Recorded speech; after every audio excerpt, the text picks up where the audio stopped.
With the 9th generation of Pokemon games, Scarlet and Violet had a good chunk of new Pokemon. So I thought, why not make my playthrough more challenging by Nuzlocking it, only using these new Generation 9 Pokemon. I tried to change my battle style to set immediately, to make the game slightly harder, but either I'm dumb or the game straight up removed that option. Guess I'll just press B every time I kill something. Then, the game introduces this guy, Director Clavell, who gives us our starters. Not before we walk with them though, very slowly. And meet this girl, Nemona, the rival of this game and apparently a champion. I already knew I was going to pick starter-wise though. Quickly. This game continues the trend of your rival picking a starter weak against yours, so the first fight's pretty easy. Nemona afterwards teaches us how to catch Pokemon, where I was forced to get my first encounter. A Lechonk. About what you can expect from a first Pokemon route, honestly. But as we head to the lighthouse, we get interrupted by a cry. What the dog It's doing? from the legend in the intro. We accidentally fall off a cliff because its cry was powerful enough to vibrate the earth. But we're fine because of the Rotom phone. We had to help it, and all it needs to get back to full power is a sandwich. You're not yourself when you're hungry, I guess. He also walks with us through the cave back up until a Houndoom jumped at us. I legit wanted to run or even try capturing it, but both options weren't possible. I thought he might make me lose the Nuzlocke, but this legend saw us struggle and build us out, getting us to the lighthouse safely, but at the cost of his fighting power. At the lighthouse we meet the professor of this region's kid, and fellow student, Arvin. He challenges us to a fight. However, he's a pushover and we easily beat him too. He appears to know our legend, Koraidon, and in disgust gives us Koraidon's Pokeball. Thanks, I guess. With this fight done, we climb to the top of the lighthouse as we take in the sights of the Paldean region. This was Nemona's official welcome to us, and now the game can truly begin. As we hiked up to school, I found a Paldean Wooper. The ground type fits well with our water type too, so nice. It also occurred to me here that I can kind of choose my encounters at will due to the nature of the open world. But I guess it's balanced by the fact that there aren't a ton of Paldean Pokemon. Up the hill, Nemona challenges again to a battle. Her Fuecoco once more was easy, yet now she has a Palmy. I didn't know its typing yet, but surely it can't be that bad.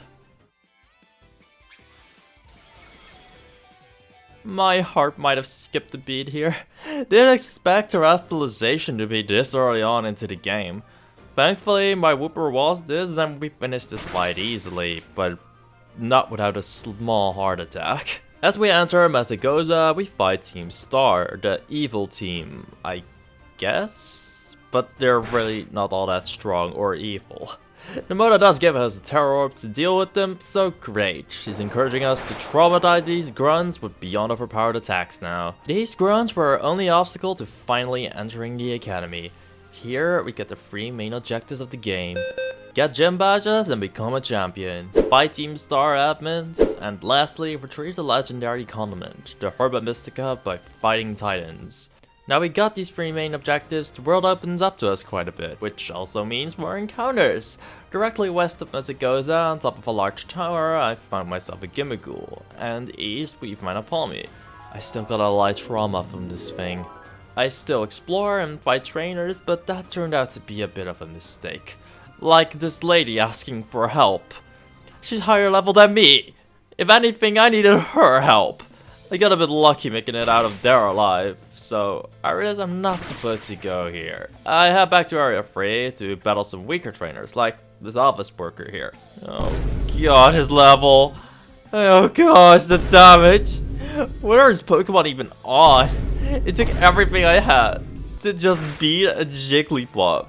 And then I got the worst matchup after too. Oh no. Couldn't you have a fire type? I guess I learned the hard way to not mess around with trainers too much. No, you fucking we can't all be winners on our first run. But we can on our second. I picked Sprigadito this time, maybe it'll give me some better luck and dive right back in again. I also just decided that any encounter from my previous one I won't use again. Just to use more new stuff, honestly. I caught a Tarantula that was just a batch warmer, and a fire-type dog Fido. Also, I caught a rock. I went straight up to the gym this time, not repeating my past mistakes. I expected somewhat of a challenge, but my rock polished himself up and Terrestrialite Rock's smackdowns obliterated everything in its way, making a super easy first gym fight. So I explore and find a mass gym with Intimidate, and we head on our way to the grass gym. Not without finding the rock item though. I didn't know what to expect from these fights, but they're just the same Pokemon with more health, I think.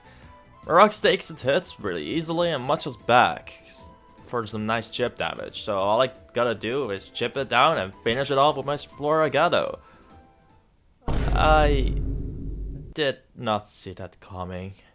Yeah, this claw got me good. In hindsight, I should have just hit him with Terra Grass type moves, but hindsight's 2020. Is what I'd like to say, but the stupid idiot crab thinks he can get away with murder.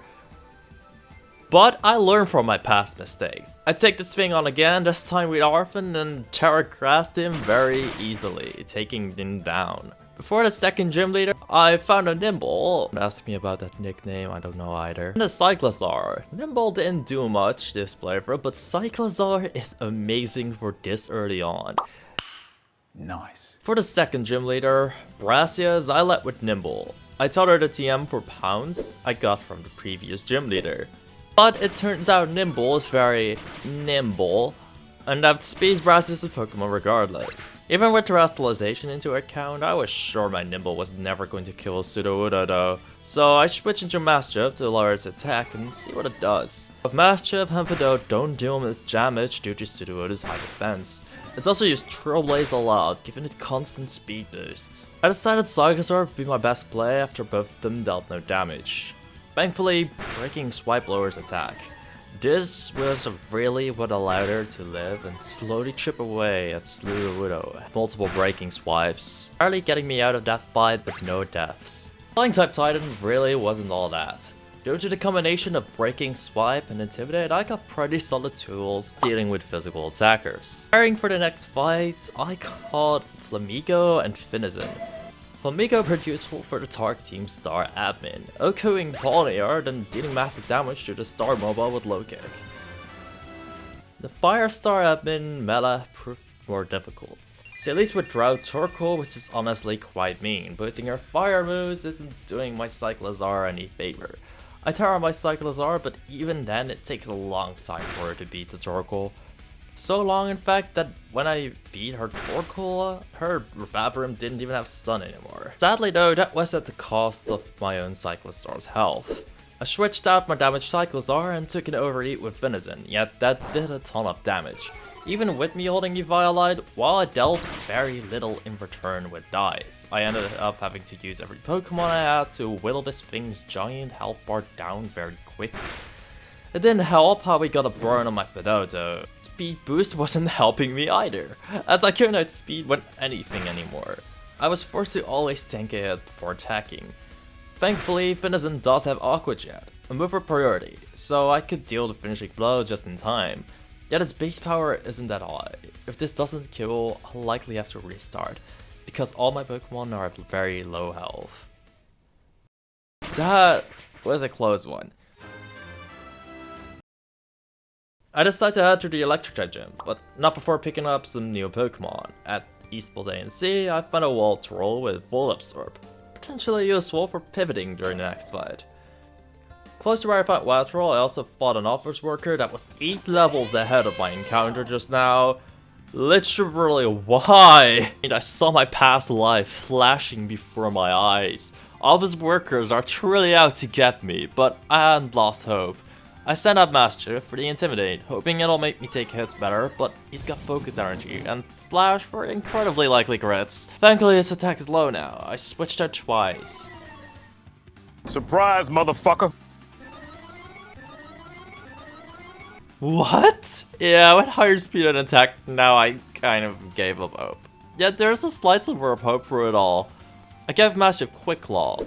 That alongside Bite can maybe give me enough damage and wrenches to take it out. Or he delivers the biggest anticlimax I've ever seen. I'm not gonna complain. I expected at least one casualty for the stupid optional battle I had no reason to do. No! Before we fight Iono, Nemona wants to give us a pre-gym workout, and she taught me how well the Seed Bomb button works. Why does she still have nothing for grass types? Now it's time for Iono, but before we do our gym test, as you notice, I don't care much for the gym test, but I love this one. She casually snatches a grown adult man from the street to play hide and seek on our live stream, where if you succeed, you battle her sims. The ridiculousness here is incredible. Fighting Iona herself though, she definitely knew I was leading with a grass type. So I geared it out into Cyclozar that made quick work of the grass roll. Then I Terra into her grass type and one-shot the Lexio. Belly Bolt came in, and while it can take a Seed Bomb crit, it doesn't do much back. Miss Magius outspeeds and confuses me, which honestly is really annoying. Iona got quite lucky here. Seed Bomb does a ton, but I can't risk confusion hitting me again.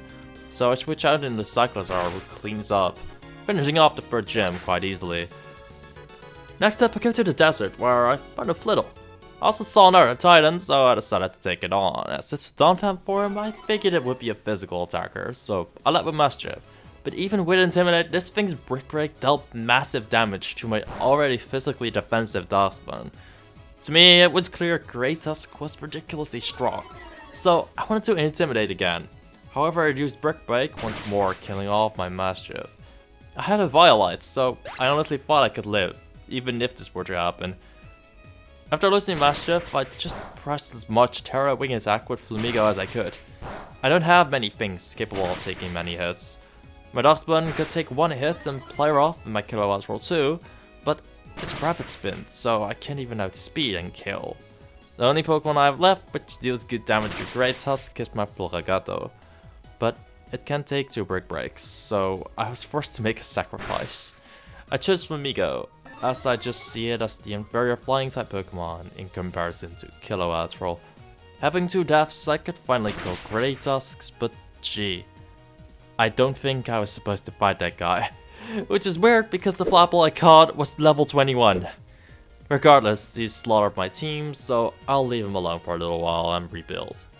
Which I do with a Bramblin, Room, and Paldean Tauros. I might have lost one Intimidator, but I gained another one. He's also pretty fast and strong, so he's more than welcome to the team. With Paldean Tauros at our side, the Steel Titan Earthworm was a piece of cake. I could just bulk up and double kick it. But dealt very little damage in return, so let's fast forward to the Water Drive gym leader, Gofu. Well, honestly, it was another fairly easy fight. Killer Rattle is the fastest Pokemon I have, and its special attack is huge, making for possibly the easiest victory yet. After whooping him, he asked me to come again. But that wasn't the question. It's an order. How many times do I have to teach you this lesson, old man? Having beaten Kofu, I decided to rematch Great Tusk. Just in case I evolved my Tarantulara into Spidor as a sacrifice. I can maybe take a hit. He was just sitting on the bench anyway. It also has a protect move that lowers speed, so I thought they could come in handy. In this rematch, I finally figured out why Great Tusk was so strong. How the fuck did I even survive the first time? Having intimidated once, I immediately went to Spidor, so I could try intimidating again. Yet it somehow lives a knockoff. It also got the Silk Track off, which is way more use I thought I would have gotten out of this thing. For some reason, Great Tusk did not want to kill my Spidor afterwards and went for Arvin instead. Realizing I'm still alive, it went for my Spidor again, yet I Silk Trapped. And all because of a little help from Arvin, Great Tusk is now at rel health before I know it. I can't say I ever expected the Arvin carry, but figuring I could still save Spidor, I went to the Tauros and let Arvin finish his one and only carry, making probably the wackiest fight in this run. I never expected the combination of Arvin and a level 22 Spidor to beat this literal monster, but it's one of my favorite moments of the run. The next major fight is against Atticus, Team Star's Poison type leader. Thankfully, I'm properly leveled for this fight. In preparation for this fight, I taught my Tauros Earthquake, hoping I could sweep with a combination of that and bulk up. Yet the content uses Toxic, putting me on his Imer. A single bulk up and an Earthquake killed the Skuntank. Yet Muck unfortunately lives on a sliver of health and retaliates with a Sludge Wave. Me taking them down so slowly means the toxic damage just piles up more. Fortunately, he sent a Bravavoom, which is an easy fodder for Earthquake. Yet now the rest of my team has to deal with the Star Mobile, because Tauros can take more hits. I went into Cyclozar so I could lower its attack with Breaking Swipe. I could barely take 2 noxious Torx, but the second one poisoned me. I had Shetskin, but sadly it didn't proc, resulting in Cyclozar's demise. Thanks for carrying me for the early game, buddy. Her Star Mobile has an ability that set up toxic spikes, so I go into my own poison type to remove them. Yet I didn't expect the Star Mobile to carry Flame Charge to hit my Vroom super effectively, resulting in quite big damage, and it's slowly outspeeding my entire team. I switch into Kilowatt to take a hit, yet it doesn't take the Star Mobile's hits well either, so I added a sack once again. I decided Vroom is fairly weak, so I use him for the sad yet necessary task. Yet he doesn't die before he got some quick claw iron heads off. Useful until the very end, I guess. I once again go into Kilowatt and roast up, yet due to the poison, I don't recover that much, and I also risk critical hits. Its Volt Switches dealt decent damage, so that's the best I can do here.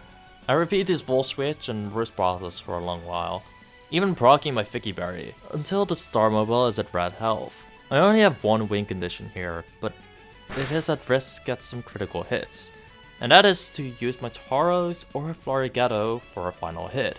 To make absolutely certain I will kill with my next hit, I slow Volt Switch into Eviolite Florigetto, which will slow your turn into Tauros. If Tauros gets critted here, because of my Eviolite Florigetto, I can still take a crit, and likely kill with Bite. So unless 2 critical hits happen, I'm guaranteed to win this fight.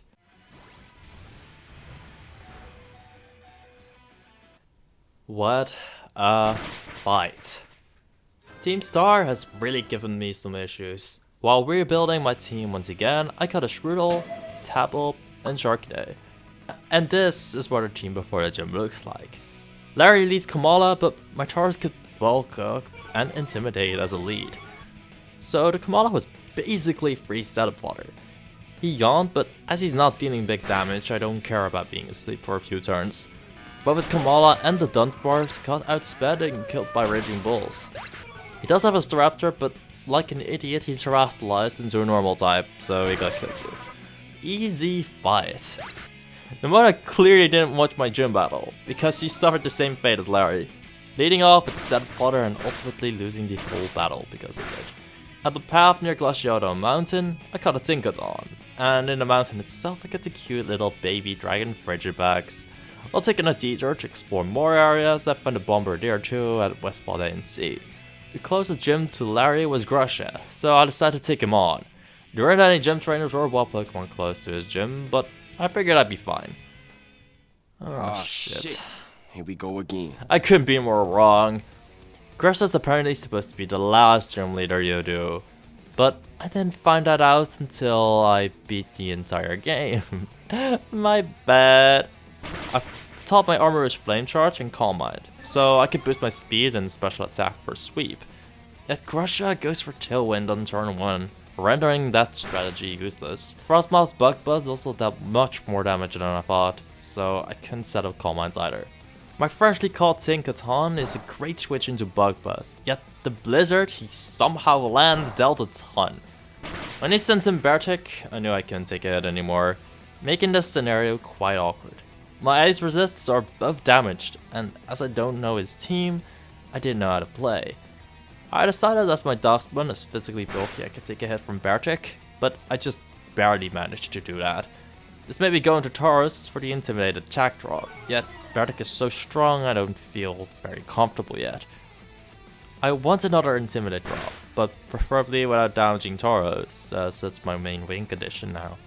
So I had to sacrifice someone. I decided it would be Tinkaton, as even though it has such a good typing, its stats were rather underwhelming. After 2 Intimidate drops, I felt comfortable going for Book Up. With a -2 attack Beartic and +1 defense Tauros, I figured I could take a hit easily, yet luck was on my side and Beartic missed his Icicle Crash. I'd take that chance immediately and Raging Bull it out of there. As the Titan he sends out isn't doing him great favors here, as I terrestrialize my Tauros and kill it. Thankfully he makes Sotorian Ice type. I would have been so scared if he didn't do that, but we claimed to kill this way easily and beat Grusha. Yet tough gym leaders aren't over, as we immediately head to the ghost gym leader, Rhyme. Her gym test consisted of double battles, a change of pace compared to the single battles we have only done so far. The real threat on Rhyme's team here is the Bayonet, constantly IZ winning me, lowering my speed.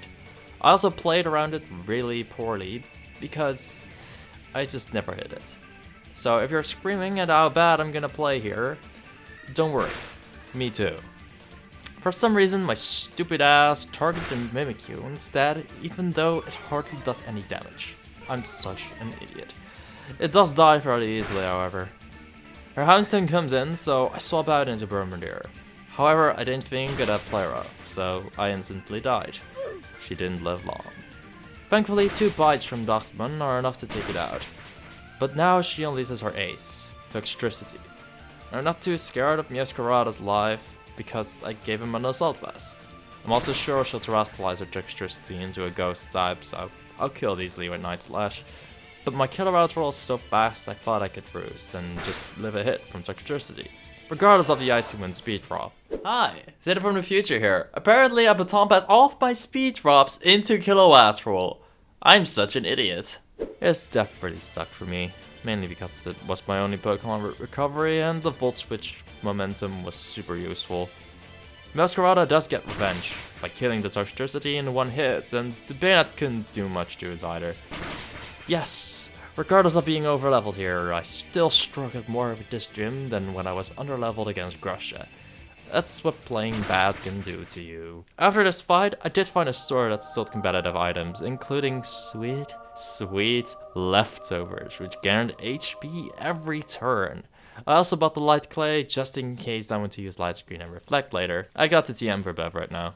Around Team Star's Fairy Bait, I found rather high level chances, so I used them to grind up my team members that I haven't used much, slowly massacring the local Chansey population.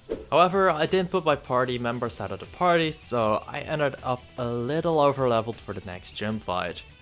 Bruh, look at this dude. Wait till you see the... no.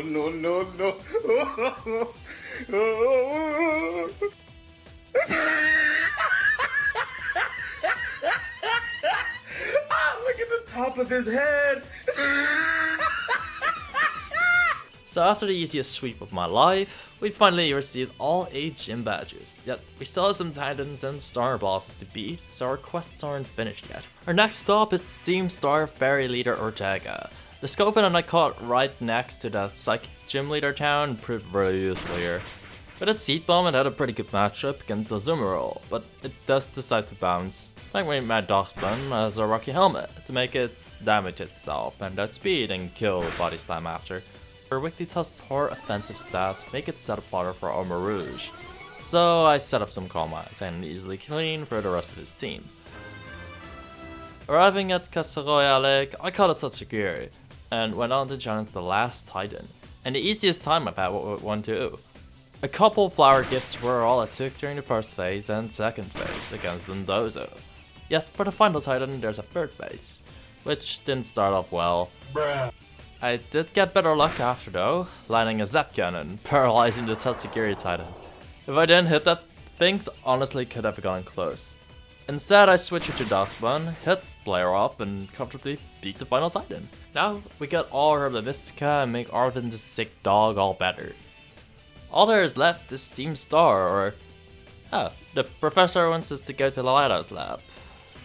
Sure, she tells us to gather some allies before the area is 0, which is the most obvious clue that you need to do every other quest line, but before you finish everything during the Path of Legends off, Arvin wants to fight. I figured he probably wants to give us Mabosstiff some playtime now that it's recovered. He's only ever used one Pokemon ever, even during the Titan fights, so I bet this guy doesn't even know what a full party is. Oh no, he has the power of the friends we made along the way. I'm hopeless. Thankfully, I have a good matchup with Lee Tauros against Greenland. We've seen this happen multiple times. I can settle bulk ups freely and sweet. Thankfully, I live so I can outspeed and kill, but this could be huge. A Raging Bull to kill the Greenland, and I terrestrialize to kill the Scovenon with a Raging Bull too. He sends out Toadcruel, and here's where I start to be so unsure of myself. Up to now, I've mostly seen it use physical attacks, and I'm uncertain of how fast it is. But going by Tentacruel stats, it likely is fast, so I thought it could live, even if it outspeeds, but he goes for a power. This is where the crit really ended up mattering. With more health, Taurus would have ate that for breakfast, yet instead one of my MVPs kicks the bucket. As it's a grass and ground type, my Excalibur can take the Toadscroll out easily, yet Arvin has a great counter in Garganacl, an incredibly physically tanky rock type. As most of my team is physical, I have a rough time taking it down. To make matters worse, it deals loads of damage itself too with Stone Edge, so I also struggle to take its hits. I'm immediately noticing a weakness in my team now Taurus is gone. My Dustman does take a Stone Edge. I swap into Masquerada, hoping to deal good damage with Flower Trick. But I realized that was a mistake as soon as I did it, because it won't take a Stone Edge. Thankfully, Arvin sets up spikes that turn, for some reason. I U-turn back into Dustman and Arvin body pressed, taking Rocky Helmet damage. I got quite lucky again, because this gives my Dustman one more turn to deal damage.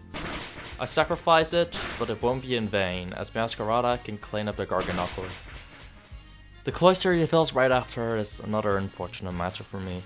Due to its physical bulk, my Masquerada cannot kill it in one hit, so I U-turned out, dealing some free chip damage. I sacrificed Excalibur here, because I can't risk Belly Bolt getting crit or to it KO'd. I also thought Excalibur might take one hit, however Arvin either got lucky hitting 5 Icicle Spears, or he has a skill in Cloister. After this terrifying sequence of turns, Arvin's ace, my boss Stiff, enters the fight, and he's only 11 levels higher than me. No big deal. At this point I figured I had one wink on. Now it's to either proc Valuable Static, or get a Discharge Para. I'm screwed. Just like any dog Pokemon, I expected to carry Player off. So I figured it could kill Masquerada because of the level lead and spikes damage. At this point I considered my chances of winning small. My only shot at winning was likely getting the attack drop on Player off right there. So I'll just show you what happened.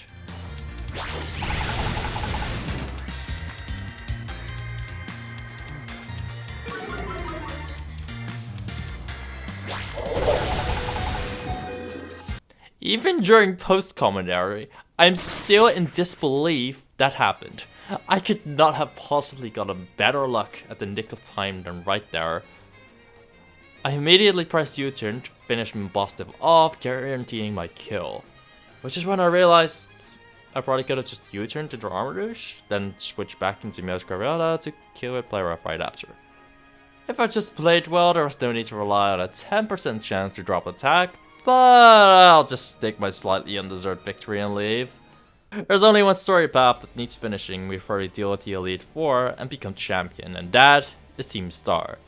Ari, the fighting type star boss, is the last one to make it. And she was very insistent on sucker punching my Armor Rouge as I set up a bunch of Calm Mines and later Flame Charge. So you want to see how I one-shot everything, including the Star Mobile? Of course you do! Armor Rouge during this fight was my absolute hero. With all of Team Star's leaders taken down, there's only one person we still need to fight, and that is their big boss. Yet, to be honest, I wasn't quite ready, so I want to encounter the absolute last two Pokemon I can get. A Veluza